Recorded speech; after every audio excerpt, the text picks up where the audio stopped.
regards to Phase 1A of Australia's COVID vaccine program, which begins next Monday.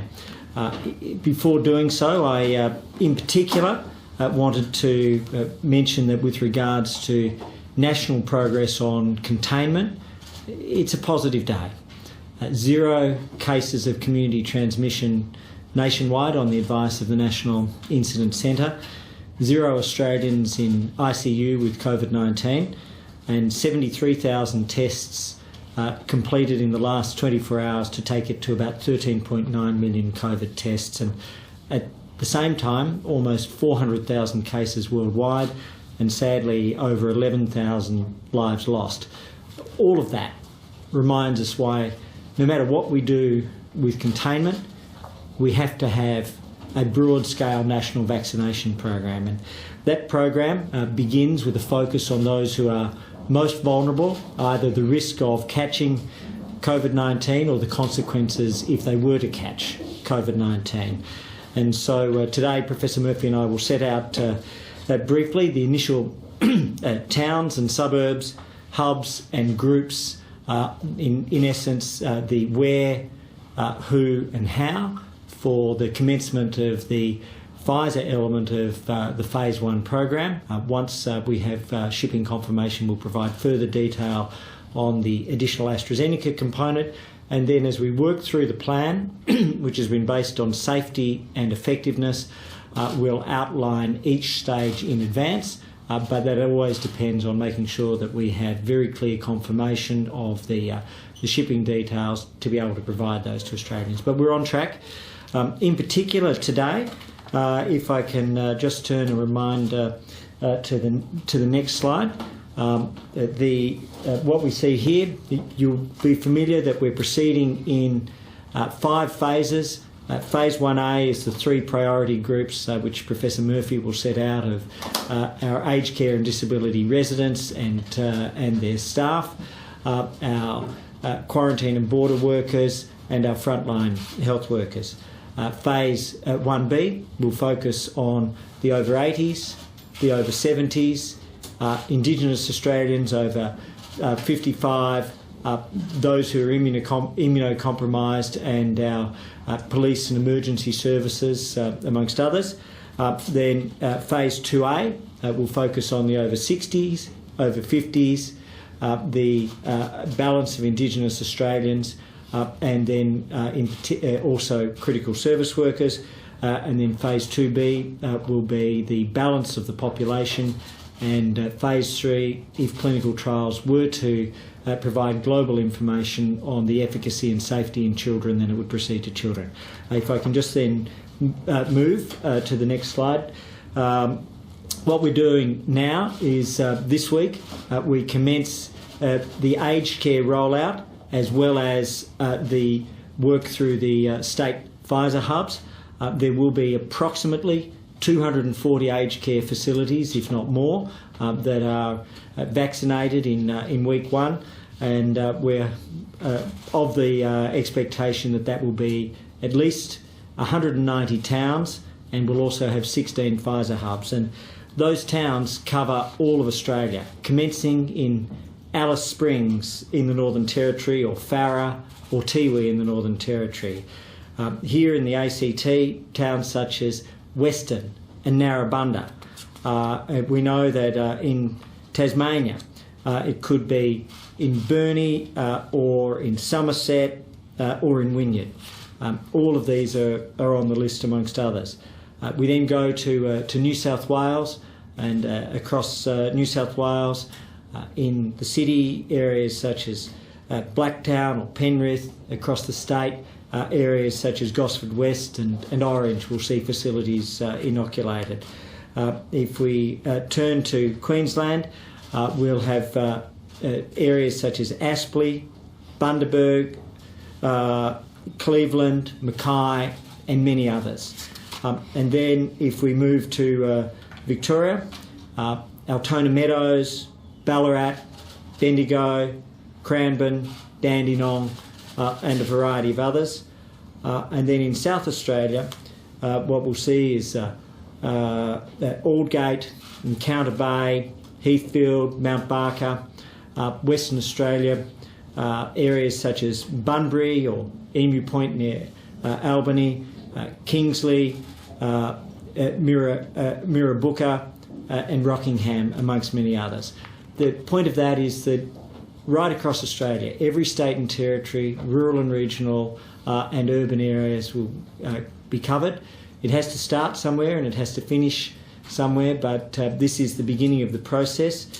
We then, of course, have the Pfizer vaccination hubs, which include the Royal Prince Alfred Hospital in New South Wales, the Monash Medical Centre in Victoria, the Gold Coast University Hospital in Queensland, the Royal Adelaide Hospital in South Australia, Perth Children's Hospital in Western Australia, Royal Hobart Hospital in Tasmania, Canberra Hospital here in the ACT, and the Royal Darwin Hospital. And if we then look at the map, over the coming 6 weeks, which is our rough expectation for the Phase 1A program, we'll see that progressively around Australia, the aged care centres and the hubs will cover.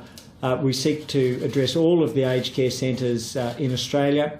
That's the initial group of hubs, and they will continue to expand out as the vaccine suppliers and the states are at readiness to do that. And we want to thank all of the states and territories for their work. So that's a little bit of an outline of where we begin in terms of the areas. I'll turn now to Professor Murphy, who will talk about who will be vaccinated and how they'll be vaccinated. Thank you, Minister. So I'm going to provide a bit more detail on the advice from ATAGI, the Australian Technical Advisory Group on Immunisation, on the priority groups for frontline vaccination in 1A. So that will include frontline healthcare workers, border and quarantine workers, and people living and working in residential aged and disability care settings. Just a bit of information on the frontline healthcare workers. These are the group of healthcare workers who are most at risk of being exposed to someone with COVID. Fortunately, at the moment that risk is quite low because we don't have community transmission, but if we did get further transmission, these are the healthcare workers most likely to see someone who could have unsuspecting COVID. So it includes those clinical staff who work in emergency departments, COVID respiratory wards, intensive care units and high dependency units. Those lab staff who are doing those thousands and thousands of COVID tests every day, ambulance and paramedics, people working in those special GP respiratory clinics that do COVID testing, and people working in other testing services. Next slide. The quarantine and border workers are the single most high-risk group at the moment because, as we've seen in recent months and recent weeks, that is where COVID is in Australia at the moment. It's in returning travellers in quarantine, and we've seen a number of small transmission events. So we believe that vaccinating the quarantine and border workers will substantially protect them from transmission, we hope, but certainly from getting symptomatic COVID. And that's our single highest priority in the first few weeks of the Pfizer hubs in the states and territories. Next slide. So then, at the same time, we'll be starting our highest risk group of serious disease. We all saw in the Victorian second wave the tragic deaths in aged care. And aged care and residential disability care settings will be starting next week along with those other frontline workers across the nation, as Minister Hunt said. And we'll be going into those facilities with special in-reach teams to vaccinate the residents and other teams to vaccinate the workers. Next slide.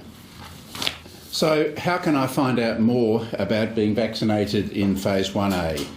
So the border and quarantine workers, the state and territory health departments are arranging those things and they will notify you. In residential and disability care, we are working directly with the operators of those residential and disability care services to work out the logistics of the rollout, when the teams will come in to arrange consent, and you will be vaccinated over the period of some weeks according to the schedule of rollout that the Minister's talked about. But your facility will provide you that information, and we are so grateful to the facility management for their cooperation in doing this. Next slide. How can someone prove that they've been vaccinated? Well, As we all know, it's now mandatory for all of these vaccines to be recorded in the Australian Immunisation Register. That is the law.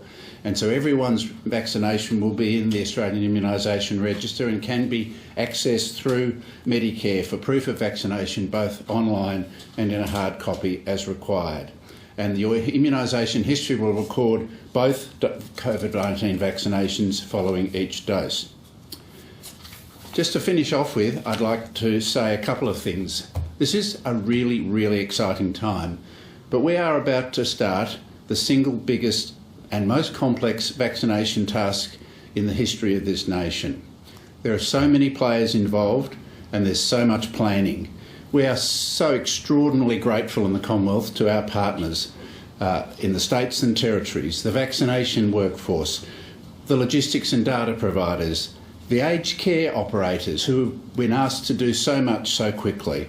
GPs and pharmacists have expressed interest in being vaccination providers down the track. We know we are asking a lot of everybody in this huge and complex task, and much of it is being done very quickly but safely. Our mantra has been we want to vaccinate Australia as safely and quickly as possible.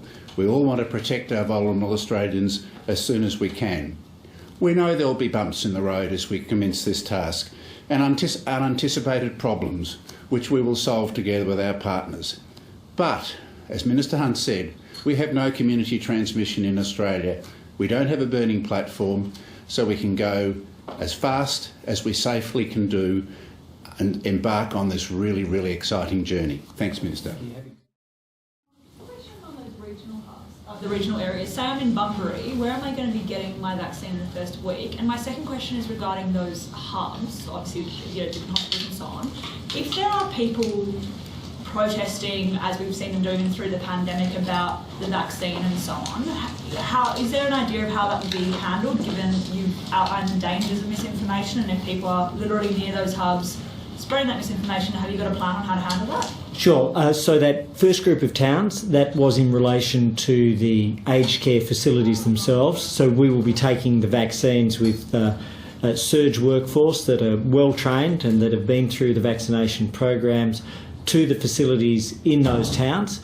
Those facilities have been notified, and the residents providing consent, or their families where it's the family that's in a position to provide consent.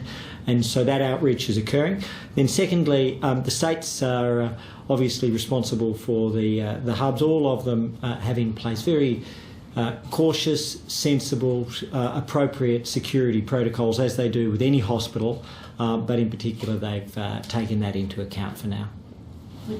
Minister, first of all, Richard Colbeck said mandatory vaccines for aged care workers remain an open question. Given the rollout starts next week, will a decision be made before then?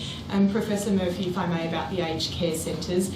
Obviously at the moment we don't have enough vaccines for all the residents and staff, so what advice are you giving to aged care centres? Is it a 50-50 split between staff and residents, or how does that roll out? Do you want to go first? So, in terms of mandatory vaccination, that is something that AHPPC is considering on a regular basis, and we are waiting until we have data on the transmissibility of the virus in vaccinated people. If it is very effective, as we expect, at preventing transmission, once we have an opportunity for all of the workers to be vaccinated, that is something that will be reconsidered. That's something that National Cabinet has asked to reconsider on a regular basis. At the moment, the plan is for aged care residents to get the Pfizer vaccine. We have enough Pfizer vaccine to roll that out to the maximum of our workforce over the next month or so. So it's a fairly short period of time. It'll be getting that first dose out over the next 3 or 4 weeks. The staff will mostly get the AstraZeneca vaccine. That will be a separate workforce that will go in to facilities at different times. The evidence from overseas is vaccinating the staff and residents at the same time is not actually a very effective way to do it. The staff vaccination programs have a different logistic need, and we'll have a different workforce to do that. So we will have enough of the Pfizer vaccine to cover all of the aged care residents pretty quickly, and the AstraZeneca vaccine is coming online, we think, in early March, and we'll be able to get the staff vaccinated pretty quickly first. So confirming those first few weeks it's purely aged care residents, not the staff. Yes, for the Yeah, Pfizer. so today what we're setting out is the residents. Once we have the next round of material, because we wanted to focus, the medical advice was that the greatest risk within 1A is quarantine and the aged care residents because of risk of transmission and vulnerability respectively. Just on those first batches of Pfizer vaccines that arrived this week, has batch testing been completed yet? And if so, have they started being rolled out to or transported to the States? And Professor Murphy, if I may, so today we've seen Facebook not only banning news sites but also some important government health sites with blocking information to Facebook users. Are you concerned by that move in terms of, I guess, communicating important health advice with the public? And are you concerned about misinformation, more broadly in light of the rollout starting next week? So on that question, obviously we're concerned about anything that blocks legitimate sites of information, and I understand that Facebook has unblocked some of those sites that they inadvertently blocked, such as some health sites. But we encourage the population to go to trusted sites. So health.gov.au is the most important site for you to get COVID-19 vaccine information. There are some good material on social media, but go to the trusted site, health.gov.au. Okay, now just in relation, firstly to Facebook, let me say we are profoundly shocked that they would take action that would affect health and appropriately related sites.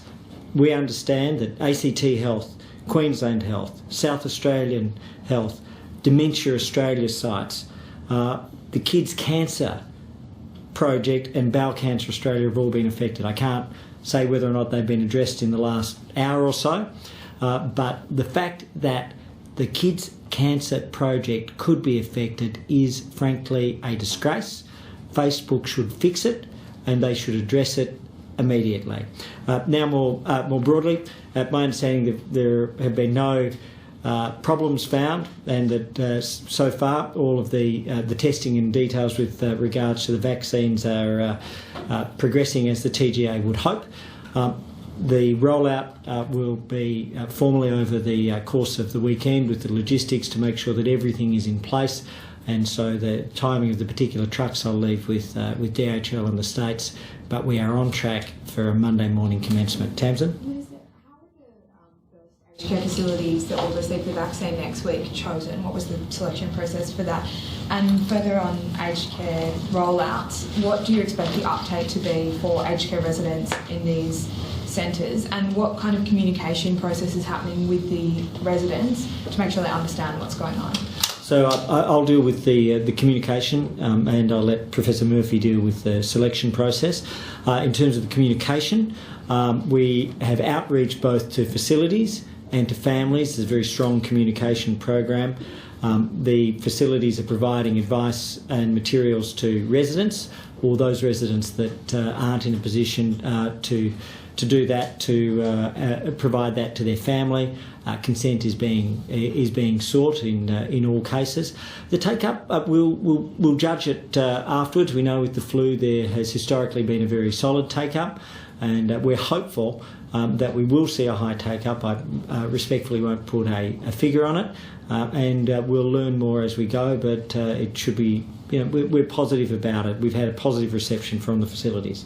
So in terms of the selection of facilities and the scheduling, that's a complex logistic exercise. As I've said already, we do not have community transmission, so there is no burning platform. It's perfectly safe to take 4 or 5 weeks to vaccinate all of the aged care residents, and the logistics teams have planned a very detailed plan along with the distribution providers, along with the surge workforce providers, to get distribution across the country and a schedule where they can move from one site to another. So that was a complex decision in the logistics team, and we've notified those facilities in the first week, and we're continuing to notify others. And they're done in clusters. So you'll find geographically to make sure that we have the most effective distribution, and that also preserves the sanctity of the Pfizer process. Can I just ask one further question on that? Sorry, just in terms of obviously we've just seen the outbreak.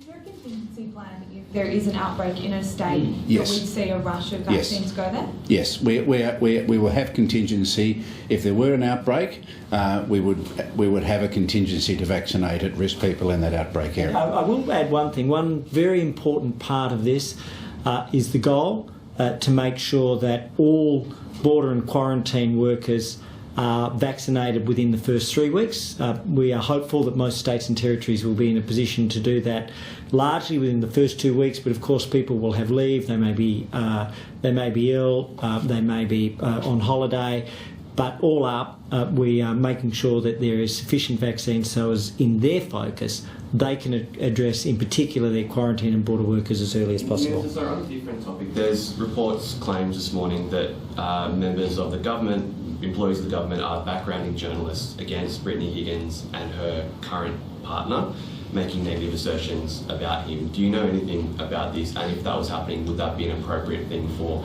someone inside this building to be doing, to be backgrounding journalists in that way? No, I've not heard that and I'm not aware of that, and our job is to provide the absolute maximum support both for Brittany, who's obviously been through the most agonising and horrific of personal experiences imaginable, and also to see real and lasting change as the legacy out of this.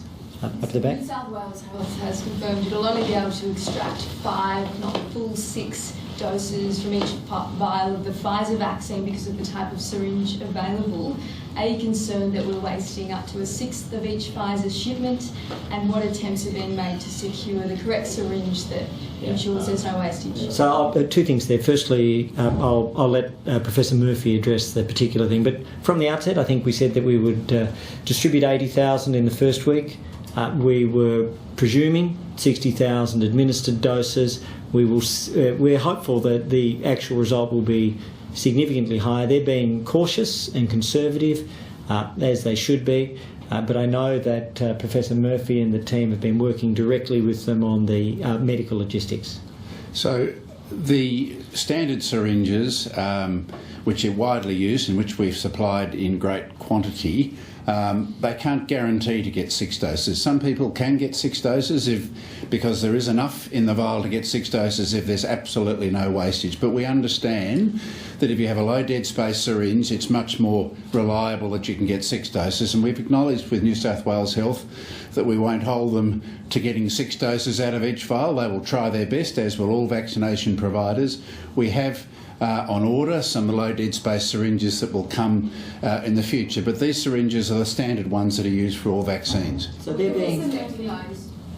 When are we expecting those? Well, in coming weeks. We're not confirmed yet, but these syringes are absolutely fine, and many providers around the world are getting 6 doses most of the time out of them. I would just say this: when we ordered, we based it on the foundation of 5. And more than that is a bonus. It's not the other way around. More than that is a bonus, and New South Wales has been quietly working on getting the maximum, but we've been very cautious. They've been cautious in their expectations. More than that would be a bonus. Professor Murphy, to take the vaccines to this many aged care facilities will require a huge number of staff. Do you have a rough number of how many staff? And to Minister Hunt, on the Facebook thing, if news organisations can't post links, people can't post links to news stories, is there a risk that misinformation and anti-vax sentiment might rise in the wake of that big gap? Yes, there is. There is a risk that if you cannot have accurate information, that those who wish to promulgate falsehoods and fictions can do so without a response. And so I would say again to Facebook, think again. You may be in it for the money, but the rest of us are in it for safety, protection and responsibility. This is the moment to return to your origins, where you were meant to be as a company, focused on community engagement, not on the money. Forget the money, start growing up and making sure that you are about community and safety above all else. I'm sorry for such a strong response. So on the workforce, we've engaged 500 direct specialist nurses who have been undergoing intensive training in the last few weeks to administer the vaccine in aged care. That's on top of the logistics providers who will be delivering vaccine to the facilities. So it's been a very carefully planned outreach program, and we have the capacity to bring on more nurses if we need to. So Jonathan, and then one more. Just go back over the locations. I'm not seeing places like where Newmarch House is in New South Wales on that list. I'm not seeing Eden Gardens. Is there a reason behind that? And what's the number in the vaccination dosage limit that you've factored in for wastage? An exact number. So look, all up, the sites have been selected through a process of looking across the country, urban, rural. The risk matrix was developed by the Department of Health. Everywhere has to be, we always have to have somewhere that's first and then the whole of the chain. And they have done it on a risk basis for the country, as well as making sure there's diversity across urban and rural and all parts of Australia. And so it's nobody's missing out. We begin this process in the next week, and that's an immensely important thing. And by definition, if in the first week we're looking at 60,000 doses are actually being administered, then that's the first part of Australia that will have it. It may well be higher than that. But we're working on a basis of getting those out on dose administration. It's really important to recognise we have no community transmission at the moment, so we have several weeks to safely vaccinate our aged care facilities, and that's what we're planning to do. Clearly, if we had an outbreak, we might change the schedule but there is no impending serious risk at the moment, which is a great position to be in.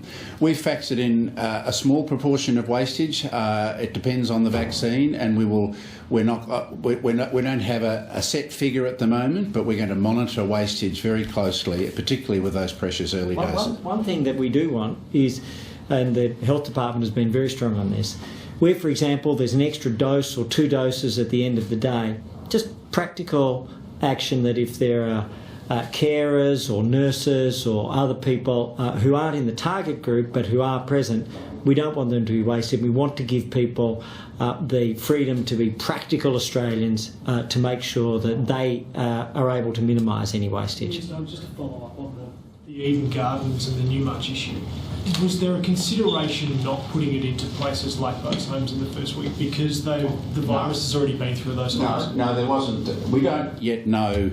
Many of those facilities have new residents who weren't exposed to the virus. That hasn't been a consideration. The consideration has been simply a logistic one. We've got several weeks. We're in a safe position. Let's do it in the most efficient way we can. Everyone will be covered over the course of 6 weeks. And it wasn't about individual facilities. It was about regions. Last question. Professor Murphy, could you tell us more about the contingency for using vaccine supply in a potential outbreak? What metrics would be involved? Whose decision would it be? What would trigger it? It would be AHPPC has advised collectively our governments on whether an outbreak is of significance. So if there were a significant outbreak in a particular part of a city, then we would activate an AHPPC meeting, and if they recommended a ring vaccination process for a group of people or an area, then we would undertake that. Will there be a few cases though? Well, these things, it depends what the cases are. If they're all in household contacts, as they were in the recent Victorian outbreak, it's not so much a risk. If you had 19 community cases, it would be a different circumstance. I'll just finish with this. I apologise, I better...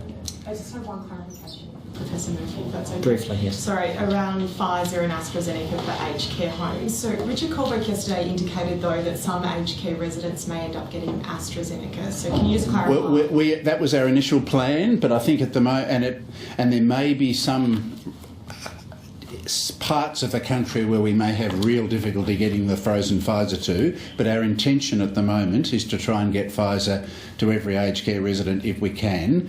If we can't, AstraZeneca is a very, very good vaccine which protects, and there may have to be some facilities in very difficult areas, but the logistics team is going to try and get them to everywhere. Can you just explain, sorry... Sorry, I really do have to go for question time. Pfizer. Will it be different defrosted before it's transported, or will it be sort of packed in dry ice? Can you just explain? Well, it will be defrosted before it's transferred to the aged care facilities and then reconstituted on site. So it lasts in the fridge for 3 or 5 days. In the Pfizer hubs in the states and territories, it will largely be defrosted on the day of administration. So the final thing is today is the next step in the national vaccination rollout. Now we know where and we know who and we know how. We'll continue to provide more information, but with 0 community cases today, Australia-wide, 0 community cases yesterday, we are in a globally very fortunate position thanks to the work of Australians.